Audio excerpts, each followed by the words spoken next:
تالت helping verb هو verb to have. وخدوا بالكم ان كلمة helping verb اللي انا بقولها دي بقولها عشان هو طبيعته helping، لكن في الجمل اللي احنا بنتكلم فيها دلوقتي هو main، وهنفهم الجملة دي شوية اكتر في الفيديو اللي جاي بتاعنا فيه. verb to have بيعبر عن الملكية، وعن الملكية دي يعني أنا بتكلم عن حاجة تخصني بشكل أو بآخر. يعني أنا بقول I have a father، ما باخدش بابا معايا السرير ولا بيروح معايا المدرسة ولا بينزل معايا الشغل، بس هو يخصني بشكل ما في حياتي. she has a car، وخدوا بالكم من has، لأن في ناس كتير بتتعامل مع verb to have إنه ملوش تصريفات تانية، هو have، he have و she have وكل الحاجات دي. الكلام ده غلط. أنا عندي I have، you have، we and they have، لكن لما بنيجي عندي he و she و it، وانا دايما بستريس على هي وشي وات، لان اي حاجه بتيجي جنبهم في تكوين الجمل بتيجي معاها اس.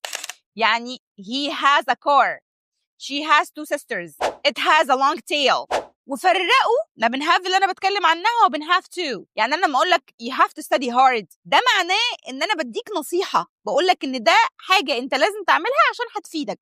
ده ملوش اي علاقه في المعنى بverb to have اللي انا بستخدمه في الملكيه. ففرقوا ما بين الاثنين. verb to have كhelping verb بيجي في الجمله لوحده، ما بيجيش معاه اي support او داعم ليه في الاثبات، لان احنا لما نروح النفي الوضع هيختلف خالص. هصدمكم حقيقي. اكتبوا جمل على verb to have في الكومنتس وانا هصححها لكم، واستنوني في الفيديو الجاي.